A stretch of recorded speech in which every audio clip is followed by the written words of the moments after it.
Cool. Hi, I'm Dustin DeVoe. I'm a senior technical animator at Epic. Welcome to Embracing Motion Matching, using a little to get a lot. So how many folks here are technical animators in the crowd today? Couple folks? How many folks are animators? Oh, a lot of animators. That's awesome. That's perfect. I talk about both sides of it, so it's good that you all are here. Cool. So let's get started. For my talk today, I'm going to do a quick overview of motion matching. Some teams might be not using it yet, and I want to make sure that we kind of cover some basics. Then I'm going to go into some of the myths of motion matching and getting started with a sparse motion matching set and how we would want to set that up and think about the problem set that comes with. I'm going to take a brief step away from locomotion and get into stitching. Stitching is an experimental feature inside of Unreal 5.4. And then I want to talk about procedural nodes because those are going to be the things that help you plus up whatever you build on top of here today. So if you're new to motion matching, it can be quite daunting. Just a quick overview of what it is. It is a system that uses the past, your current pose, and your potential future pose, searches through a database to find the next best possible blend, is what it is. And ultimately, the idea behind this is that through using math and these databases and an understanding of coverage, you'll be able to find, no matter what, you shouldn't have to do a linear blend if possible. You sometimes have to, but for the most part, it will cover that so that you don't have to, handle and make new animations for all these different use cases. At Epic, we use motion matching across multiple projects, and we're shifting to it to all over the place now. We've shipped Fortnite with it across all platforms. So it is performant from mobile all the way up to your high end. And some of these things that I'll talk about today will show how you can kind of get there if you are resource constrained on mobile. On top of that, we built the game animation sample plugin as a resource for everybody to learn about motion matching, how to build gameplay animation systems, as well as provide up to I think it's over 500 animations now and growing for everybody in the community to use to build out their systems if they would like, if you don't have resources to do that. On top of that, Ewan, my buddy in Tech Dev Rel, he's an engineer. He wrote a tutorial on your first 60 minutes of motion matching. I'm going to talk more about the content side of things today and things to think about in regards to that. This is more of a technical side talk, and it's a tutorial just kind of get into that system and get into that world. And I think with both of my talk here today and this, you can start to kind of deep dive into that. On top of that, I'm going to be here at Fest in the Animation Dev Hub, and you can come chat with me about any of this stuff as well. So there's a link here to take you there. There's some myths about motion matching that today I hopefully can show are not necessarily true. So the first myth is that it requires a lot of content to create the system. The gameplay animation sample plugin comes with 500 animations. And when people see that, they're like, oh, I need to have 500 animations to build this motion match system. And that's just not true. The point of today's talk is to show you how you can do with it a lot with much, much less. On top of that, that motion matching is often built on top of these large mocap dance cards. You don't have to do that. The gameplay animation sample, we've shown how you can develop your workflow in a more traditional method with smaller clips. And I have some tips on how to set up your clips there in order to set up your databases to be able to use motion matching. Obviously, point of today is that we want to make sure that we don't, it doesn't take a lot to set these things up, so I can show that too. And the other aspect and the point of the stitching part is that it only works with locomotion style animation. You can use this in a lot of different aspects, and the gameplay animation sample plugin kind of shows the starts of that, and we want to grow that in the future, and stitching is going to be the future start for how that works. All right, so let's talk about a sparse setup, and what does that mean?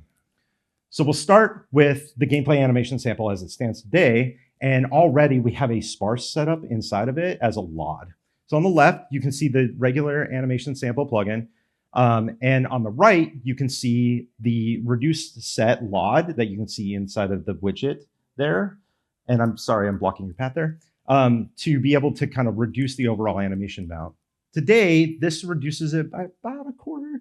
Napkin math, I'm not 100% sure the exact numbers, but this takes it from like 500 animations to like 400-ish animations, and there's not much difference between them. The main differences that you can see are going to be like when it transitions from left to right, it's not running backwards on the right, for example. So it just gets rid of some of those flavor animations that handle also a little bit of coverage. And this is great and all, but what's the minimum? What would be the bare minimum product for you guys to get started in this? And if you're a small team or you're just starting out, if the expectation is that, oh, I need to have an animation team create 500 animations, that's not true. So whenever you're getting started as an indie team or small team or just resource constrained budget wise, you want to start with some questions. So the first questions are, what are your gameplay needs? And then the second question is, does your character have different movement states? And both of these things, coming at it from the perspective of what is my game going to do, is really important. So do you have simple running forward? Are you building a platformer and you just start running forward and you need to jump and have a little bit of turns like Mario, for example? Or do you need to have strafing because you're doing a third-person shooter and I need to aim while I'm like running around as well? On top of that, whenever you add in different movement states like crouching, sprinting, walking, for example, that's going to like take the things that you've built and almost double it. So keep that in mind as you're thinking about your gameplay and needs and how that's going to relate to how much content that you need to make. Okay, the next super important thing, and I'm going to spend a little bit of time on this, is building against your movement model. Specifically for motion matching, this is really, really important. As animators, typically in the olden days, we would like build an animation to designer spec, and then that would be kind of start to set the tone of how your game would play in terms of how movement would happen. Motion matching works best if you go the other direction. So you start with, take your CMC, your capsule, put some like rough animations in there or no animations at all, highly tune it and build that like imaginary like path to like, oh, I'm on the stick and I'm running around and the capsule feels good to play and that feels nice. And I've tuned my acceleration, my speeds, my deceleration, and it's feeling really good. And then you can build your motion matching set against that. So the other thing too is you need to decide early on if you're going to be root motion driven or if you're going to be capsule driven. The game animation sample is capsule driven, but the animations themselves as examples are also root motion built. So you can use those for your project if you want either or. And if you're unsure of the difference between capsule driven versus root motion, the capsule driven means that whatever input happens goes onto the capsule and then that pushes it around and then the animation follows that. Root motion driven means I push on the stick and there's some parameters that check the animation and then the animation decides how it's going to move. And that gets pushed to the capsule. So once it's feeling good and you're feeling good about the way it moves, then what you can do is you can use the rewind debugger to capture that movement. And in 5.6, we've added a new button under the trajectories dropdown where you can export that motion to animate against.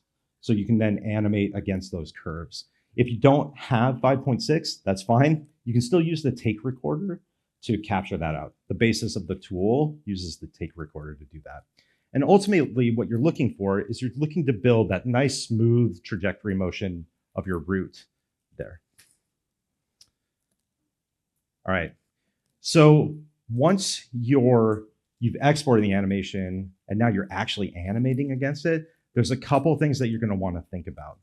So the first one is I want to clean up my root. I've captured this motion inside of Unreal and I want to move it out into your DCC or if you're animating an engine. And then you want to animate your root bone against that really clean and nicely. And you want to consider how your character is placed against that. And this is pretty typical for game development nowadays, but I don't want to understate that keeping your character kind of centered in that capsule and looking at the delta between like either the chest or your hips against that root is extremely important to create nice smooth curves and also something to have motion match against cleanly while it's doing its job. So there's a live stream from Caleb and Tony, where they talk about some of this in their workflow. Tony is a master at this particular thing. He's been doing this for years. And there's a little bit of secret sauce there, but the main little bit of secret sauce is check out Spine 5, see how it relates and keeps it above the root there, and you're good to go. Then, I spelled measuring wrong there. What are you measuring? Think about what you should measure next in your setup. So when you're setting up your schema, this is gonna have a direct effect on how the pose search is successful or not. And if you have too many things that you're measuring against as well, it can get a little bit more expensive too. So in the case of the gameplay animation sample and the sparse setup, I set up a schema that looks at the trajectory of the character, the foot spacing and the speed of those feet, and the pelvis position. And that's the data that it's actually going to do the comparison against in the animations to determine what the next pose should be. And this is documented as well in that first 60 minutes, setting up your channels. Okay, so now we get into the actual meat and potatoes and we can start breaking it down. So say we're building a non-strafing set and we want to, we're building a platformer. What is the base amount of animations that we need? So in a non-strafing set, you're gonna need your idle, your run forward, some starts, some stops, some arcs, and some refacing starts. And if you take a look at the animation set here, it's about 13 animations. And the first thing that you'll notice is that I have for both the refacing and the starts and stops, both left and right foot starts and stops. So if I start, I'm starting with the right foot, and I also have a start that starts with the left foot. And the reason this is if you're on the stick and you're moving around and you're stutter stepping, or if you're on mouse and keyboard where it's like on or off, motion matching works best if you press, release, and then press again. It can like find the next best pose for like, oh, well, I'm going to start again from the left foot because I've been doing a stutter step. But typically I would start from the right foot, for example. There's also the run arcs in there. I've added these because oftentimes when you're doing like a forward motion movement and you want to have a nice curving motion, you can choose animations from the run arcs in the motion matching set that just look generally a little bit better and handle foot crossover a little bit better in those cases as well. All right. Then say you're doing a strafing set and you have that third person action game. The thing that you're going to add on top of this is your backwards run starts and stops, your side runs left, or your left starts and stops, and your side run right starts and stops. Oh my gosh, it got really dark in here.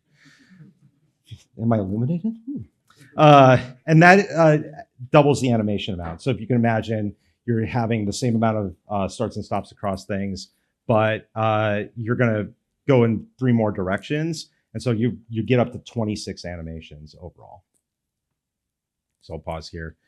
And you can kind of see same thing, left foot, right foot, everything there. And this is the post search database for these here. So you just build one post search database. It's really easy to set up in that regard.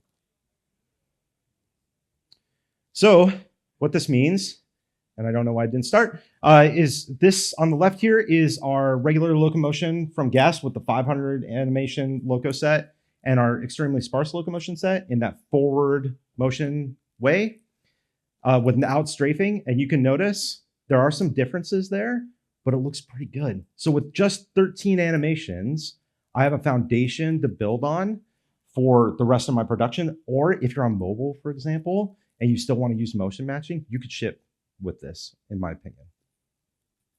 Now I'll show the strafing set towards the end because there's a couple of things that you want to think about as you're approaching that. Okay. So if we were to follow GASP, what does that mean for the rest of the set at that point? So if we wanted to add in our different states, our jumps and our lands, our turn in place, our crouching set, and our sprints, what does that change our scope to in terms of animation count? Rough napkin math, it's about 60 to 80 animations depending on your use cases. But that's a far cry from the like 500 that you would need for a typical set. And I think for most small animation studios or small teams, this is pretty feasible, especially because a lot of the animations that you're dealing with in those starts and stops, for example, and your cycles are a bit easier to manage in terms of setup and how you could like mix and match those to create those animations.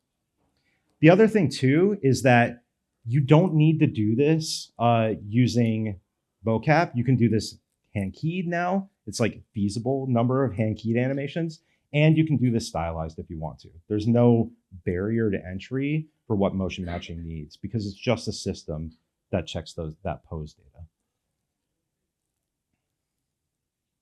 Okay. So I want to take a brief pause from locomotion and start to talk about the other gameplay aspects, and that's stitching. So this is an experimental feature since 5.4, and what it aims to solve is handling the motion matching needs of switching from locomotion stuff to gameplay motions, whatever that might be. So what is it? Well, it's a tool to find the closest path to an animation within definable gameplay parameters. So that's kind of a lot to say, but you can kind of see it on the left. I've got a current animation and I've got a desired animation, and I have a time frame that could be variable in its definition. Like say I'm a tech designer and I want to go, okay, I want to punch in a quarter second, but I want that to be tunable just in case, right?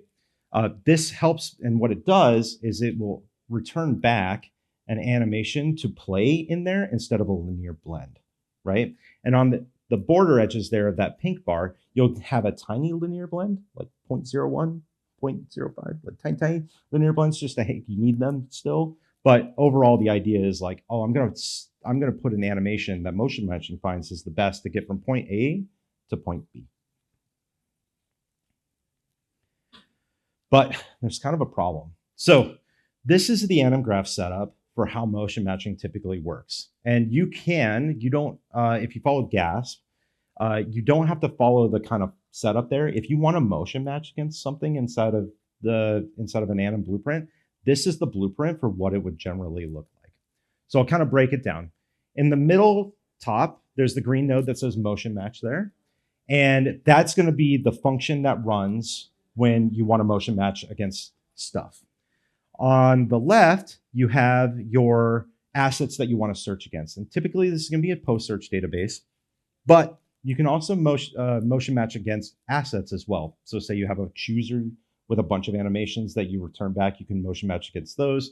You can put in a single animation if you want, that's totally fine. But then you have the post history node. You always need to have a post history node to hey, where am I coming from? That's really important. And then there's what is the continuing pose that I'm, the current animation that I'm playing. So animation I want, the animation I'm playing, and the current animation and the current time, you want to send those in to this node. There's some other aspects to this too, whether or not it's playing mirrored, because if you're doing mirrored animations, it needs to account for that in the calculation. And then the third part is the future pose. Like, where am I going to in terms of like, okay, this is the animation I want, but I want to play at this particular time. And oftentimes we don't know what time that is. And now we've hit the point where if I wanted to start at frame 0 of an animation, if I were to run this, I would get a stitch. I would get an animation that says like, okay, in a quarter second, I want to be at this place. So I have a punch animation to get to the full punch, and I'm going to play that at, frame 0 for a play rate of 0.5, and that will stitch it together. The problem is with typical stitching scenarios is we actually don't know the pose inside of the animation that we want to get to, and so that creates a need for like a secondary pass in that, and that's just super hard to do in Blueprint. It can't even do it here. So with that, we have a couple solutions for you. So inside of the nodes, the chooser player node and the blend stack node, we have the ability to use the experimental stitching feature. And then I added the sequence player here, not because I say kind of, because it's not actually using stitching, but I think it's important to know about the tech that's inside of this in case you want to go from locomotion to gameplay and you're using some anim graphs to do that. So let's talk about the blend stack. The blend stack is the node inside of motion matching that everything is kind of built off of. How many folks know about blend stacks here and have used them in the past? 2 folks. Yeah, this is what I figured. So I'm glad I added in here. So a blend stack node, what it does is it's an anim node that you plug in a variable for the animation that you want to play and all the other properties, whether it's looping or play rate or anything like that. I only use looping here as an example. But anytime that you're evaluating something inside of your event graph and you change that animation property, what it will do is it will take the animation that's in that animation property and add it into the stack to start a blend. So you can imagine how this is powerful, where previously to do this in like a state machine, you'd have 2 conduits or 2 states, and then you would switch between those and it would blend between those 2 states and back and forth. Here, you can say, okay, this animation has changed, this variable has changed, add to the stack and start a blend. And you can do that. You can set a maximum number of blends that can happen at a time as well. So if you need to evaluate between multiple animations pretty quickly, you can just swap that variable information out in your event graph and you're good to go. And it has all the same blending options that you could use, hermetic blends and things like that. And all the options can be exposed so that you can drive them via your event graph as you need. Okay. The next one is the chooser player. So same as a blend stack, except for instead of the animation variable that you're choosing, you use a chooser table. How many folks have used choosers before? A couple more. That's good. So I don't go into choosers. We have a few talks on this, but the idea of a chooser is it's a table database that has what assets you want to play and the variables to decide what those assets are going to be. And say, for example, you have speeds and the table says, okay, well, at this speed, I want to be running, and at this speed, I want to play the walk animation. When you evaluate the chooser table, it's going to choose and send out, okay, this is the animation I should be playing right now. You can also decide if you want to send out multiple animations as well. So if there's multiple options, you can send those out too. And that's how we can motion match against multiple animations if we like. In the end, you can see down here on the chooser player. The chooser player is a blend stack on its own. And you can see in the Stitch experimental section down there, you can choose a post search database. And all it's going to do is it's going to choose that animation, set it on the blend stack. But before it does that, it's going to run that Stitch algorithm that I kind of talked about, find a good Stitch animation to play based on that variable time, and insert it into the blend stack there for you. And then the sequencer player one that's not actually stitching, but it's important to know about, is that say you have 2 sequences in 2 different states and you want to transition between them. There's a checkbox on there, and it's called, it's like use matching pose, for example, or start with matching pose. And what it will do is if you have a post search branch in anim state notify inside of your animation, which you specify a post search database to define for that, what it will do is when it transitions from one animation to that animation, it will try to find the best matching post to start that animation in and just overall reduce your need for your blend there. It's useful, not quite stitching. There isn't an insert of an animation, but I highlight it because if you're transitioning from locomotion to gameplay, this could be a viable option for you that's simple to set up to motion match against. Okay, so I've talked a lot about these nodes, and I want to show an example. So this is a crouching example. It's really straightforward, but it highlights the setup and kind of the outcome of this, and from the absolute worst to the absolute best. So Sam Rigamonte, the engineer who developed motion matching for Epic, set this up to kind of show everybody how you could do this. I think we're going to show it in the gameplay animation sample project in the future. It's not in there right now. But it's a very sparse setup. It only uses 4 animations. You have an idle, your crouching idle, and then you have 2 transition animations. So the database setup is straightforward. You just plug in those 2 animations there for your transitions, and you don't have to change anything else. It's just the defaults for that. And remember, this post search database can be a variable, so you can plug it into multiple places if you need, depending on the use case. The next step is your graph. The graph is dead easy. So you've got your stitch time, your chooser player there, and the chooser is going to be that it's going to be like, if I'm crouching bool, play this animation. If I'm not crouching bool, don't play this other one. Like, it's very straightforward in that way. And then from there on that, we just choose that stitching database. And here's the delta. So on the left-hand side, I've got a linear blend. It's probably the ugliest version of this. But if you wanted to, you could build an anim state machine that has the transitions in there and does the thing, but it would be defined by the animator and not the designer. And this is the power of this kind of setup, where on the right, we have our stitching setup, where it's just finding the best animation to play during that, and that time is variable. And I show that here. So my blend time when I start this is 0.66, and then I slide that slider to 1 second, and it's fine. It returns back the right data. I don't have to do any extra coding logic or anything like that to handle the wanted play rate or anything like that. And it just plays and matches it appropriately so I get the best possible pose.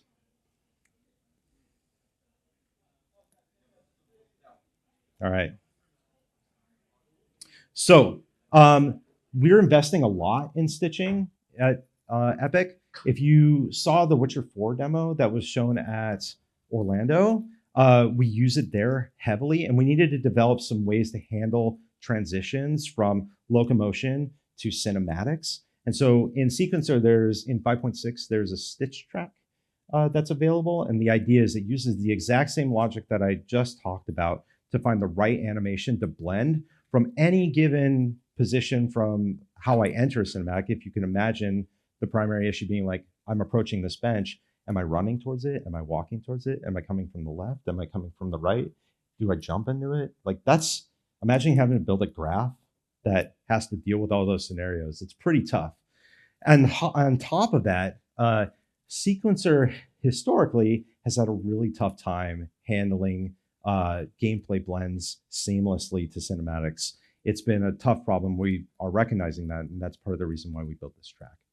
So I'm going to play this video that kind of shows how this is set up. I'll talk about it. This was sent over from Greg, the Sequence product manager, and he's got a funny message that goes along with this.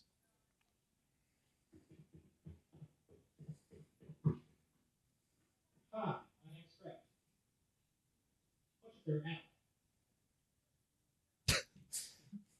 That's how I feel when I talk to Greg. It's just a deadpan stare.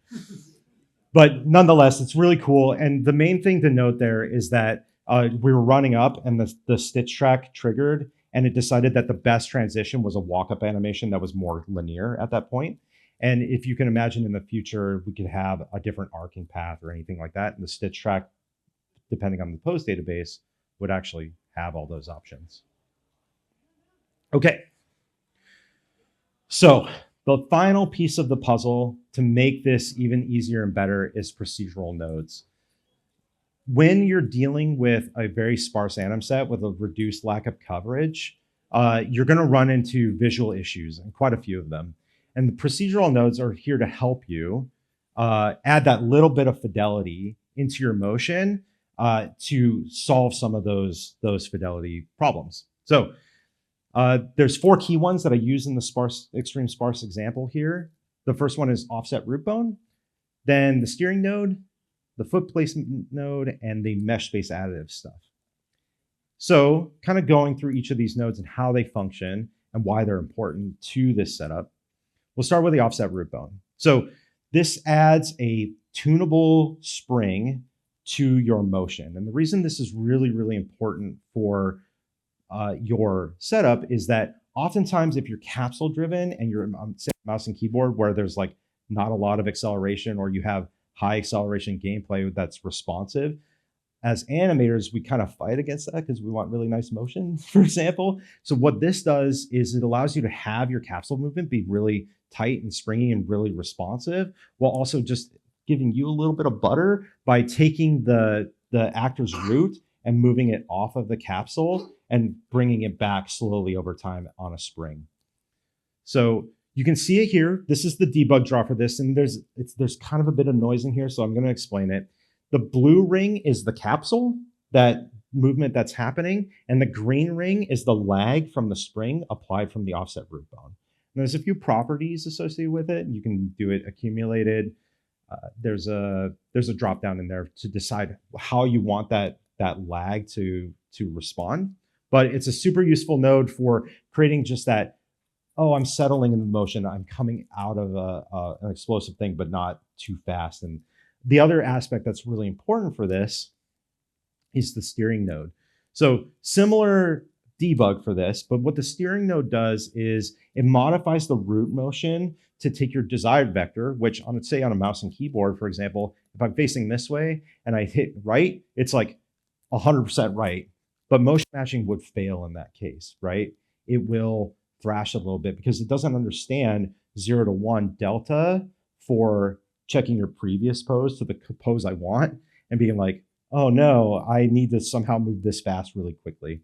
So what this does is it lags the rotation a bit to the desired vector over time so that motion matching can kind of catch up. And those two nodes combine to have that responsive movement while also making it so that motion matching can respond well and also just feeling animation wise a little bit more natural. And those are all tunable as well. So the red arrow is the direction that I want to go, and the blue arrow is the direction that is where the steering node is taking me. And in your graph, you're going to want to have the steering node first because that gets fed into that offset root bone. Okay, the next node is the foot placement node, and this has two particular aspects to it that are really, really important. The first thing it does, which I think most people think about, is it handles like sloping things. So like if I'm going up steps or I'm going up a slope, it can IK those feet and the pelvis appropriately and keep your character kind of balanced on that setup. In the future, I think we want to show this a little bit differently inside of control rig. We call it slope warping. But nonetheless, the other thing that this does is it handles locking down the feet during certain moves. And this is controllable by curves. So if you can imagine, I'm running and then I need to go arc to the right, my feet might slide a little bit. What you can do is you can make curves using an animation modifier that says my feet are down during these frames and my feet are up during these frames. And they can be fed in to this foot placement node and keep the feet locked when they're down while you're doing those moves and reduce overall the amount of foot sliding that you have during that time. And this is all inside of the gameplay animation sample. And you can reference some of the properties and settings that we have in there to kind of help kickstart you. The last one is mesh-based additive. And we use these for two particular scenarios in this case. So in our extremely sparse animation set, we have that arcing run. But say I want to rotate quickly and do a reface, the lean and the look at aim offset will give intentionality to that move in a procedural way with very few animations. So you can see here, I start to arc, the head looks to the right, my chest and my body start to lean in that direction too, and it just sells the overall feeling and motion of that character by adding that mesh-based additive. Okay, so here's the delta between those things. On the left, we've got our extremely sparse setup with no procedurals on them. And on the right, we've got the extremely sparse setup with the procedurals that I've talked about. And you can see the one on the left feels really responsive, but like tied to the capsule. And also you're going to see a bit of foot sliding on the starts and stops and things like that. This is also the strafing set. So you can kind of see how that functions within that I mentioned earlier.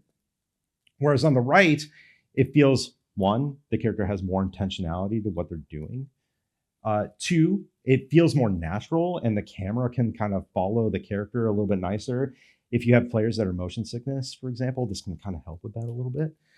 And then lastly, the rotation feels more natural and it's actually choosing better animations to handle while it's rotating during that arc.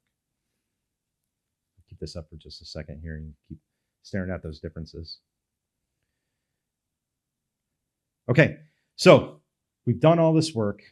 We've put together our extremely sparse motion set. We've put together our procedurals. We've got things set up and ready to stitch and go into, our combat, for example, if we want. How does this all look together? Here we go.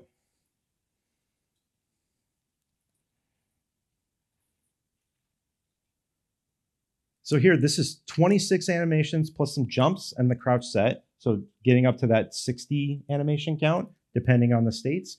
But it looks pretty good. And again, it's super feasible for a small team to handle this amount. And now you've got a huge benefit on the gameplay side. You've covered all your bases for your gameplay, but also you've got a really great foundation that if you want to scale up and find better points of coverage to handling your motion matching setup, you can now build upon this to get to that higher animation count and get to the fidelity that you may want. But I think this is totally shippable for lots of games, especially if you're indie, right? And you've used a motion match setup and your graph is much, much simpler in that regard. So thank you. This is a very fast talk. I don't know how long I'm in here for. I think it goes till 12:30, right?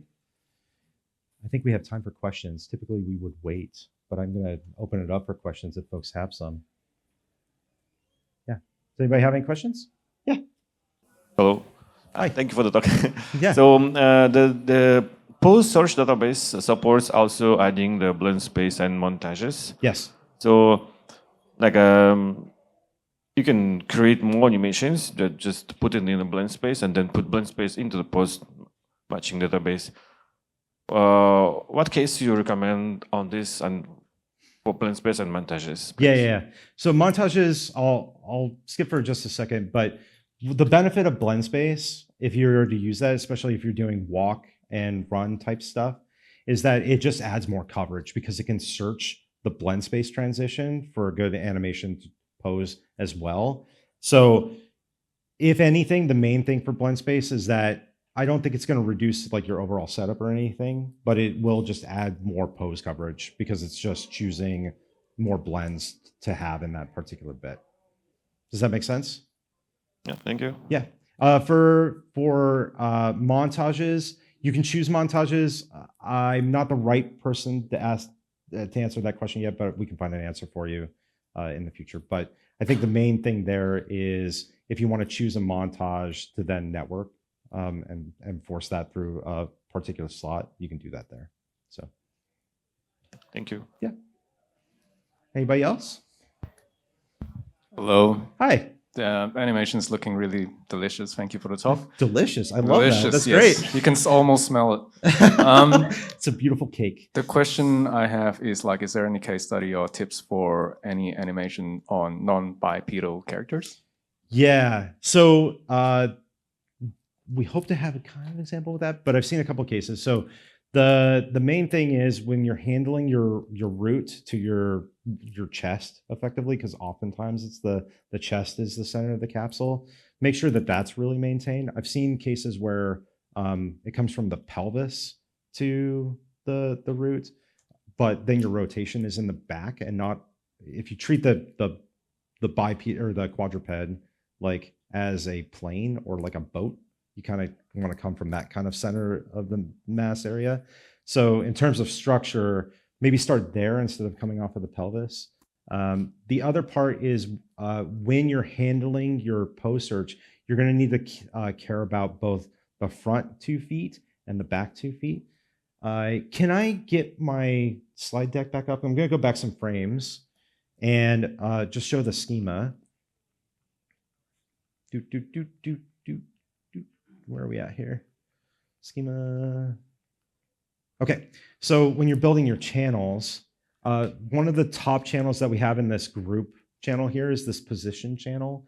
And what that is it's measuring the position between the left and right foot to handle phases, right? And so that way, when you're motion matching, if you're doing a lean, for example, it's not off the center point and you're making sure that you're going to motion match against the right foot and the left foot and the delta between those two things.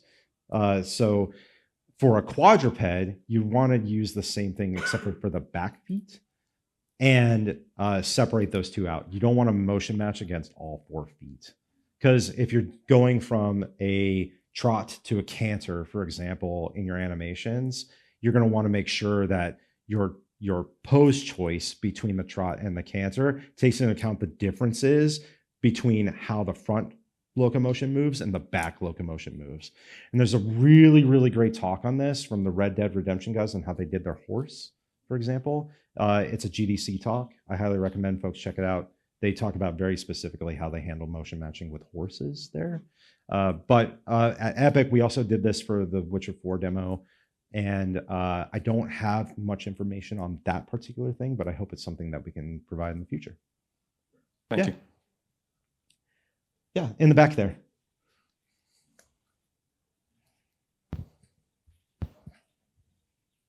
Hello. Hello. Thanks for the talk. Yeah.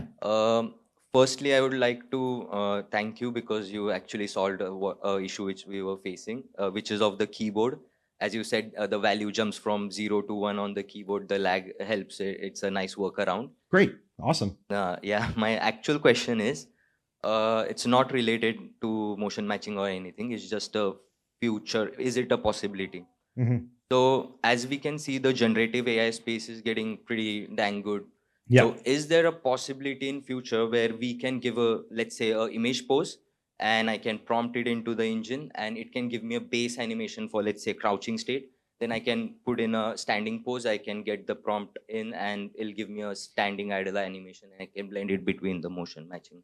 Yeah, I can't say anything about what we might be working on today or anything like that. But I see what you're kind of getting at. So if you consider about how AI can help us as animators handle like content problems, one of the key areas of content is kind of like that stitching example where it's like, well, I need an animation that plays well between these. I can imagine a world where I get good motion between this pose and like this pose.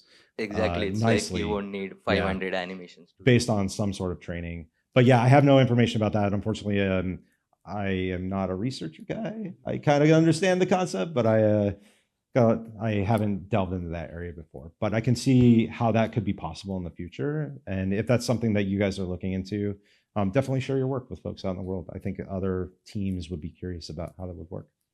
Thank you. Mm-hmm. Is anybody else? Yeah, right here. Sorry. Yes. Here's the QR for the tutorial. Yeah, so my partner in crime on Tech Dev, Rel Ewan, wrote this article. It's awesome. Cool. Yep, and we have one over here too.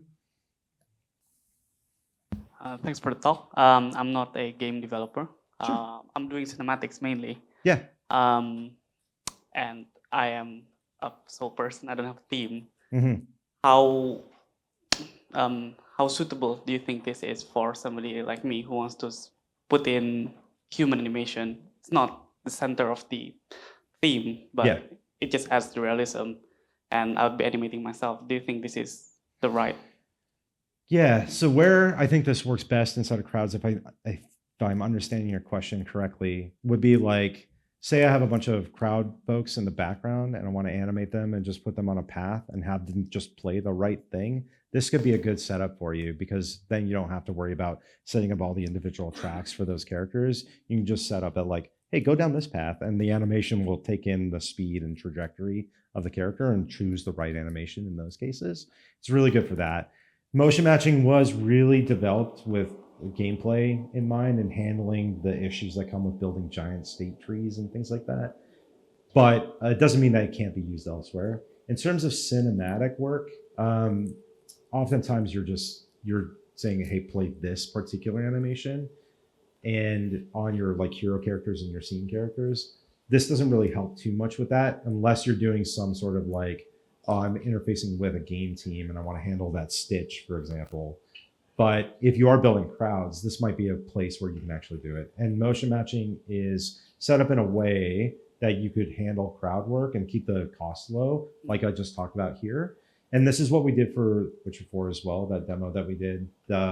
On top of all the performance improvements, they were all running motion matching when they needed to locomote around and things like that. Yeah. Thank you. Awesome. So we got about 5 more minutes before I stop questions. Do we have any more? We got one in the back. Yeah. Hello. Yeah. So one of the questions is like, could I get some sort of like a reverse engineer taking from a video, making into a motion matching project, and basically also like have a set of analytic that tell me like, hey, this is actually a repeat. You can actually kind of like simplify it, and that is like one set of animation. That's one set of animation. and stuff like that. Yeah. Yeah, that's a whole nother talk Yeah, that I okay. think is totally worth tackling at some point. So if folks haven't seen it, you know, this is not very specific to this talk, but I'll kind of, you know, touch on it a little bit. So if you're looking into getting into motion capture stuff, you can look at capture systems. These are systems that they're markerless tracking systems to capture motion. And then there are some folks that use like machine learning and neural networks to decide like, oh, this is this type of animation and things like that. I don't have any information on that at all. I'm the wrong person. Again, with these machine learning things, I'm the wrong person for that. I just know kind of the basics and fundamentals of how you get started in that space, but I don't know enough to be like, yeah, this is exactly how you do it. But that's where you would start to research from those perspectives. Yeah. Yeah, one more. Does motion matching have any like debugging tools? And when I say debugging, I meant to see like once you have a set, and then once you do testing and you see like visually you can tell like slipping and stuff like that. But is there more systematic way to see where it is sparse and we need more sets? Yeah. So there's a couple tools to help you with this. I think that's a really great question and a good transition, actually. So I'm going to be in the Dev Hub for a couple times throughout today and tomorrow. And I think visiting, and we can look over the gameplay animation sample and we can talk about that specifically to help you figure that out. Thank you. Yeah. Okay. Cool. So I think with that, we'll stop for now. And if you guys have more questions, you can find me in the Animation Dev Hub. I'll also be around. And I'm giving a talk on mutable and metahuman as well later, so you can capture, or you can grab me after those. I'm like a Pokemon. You can capture me after those talks as well. So thank you all for coming. I really appreciate it. Thank you.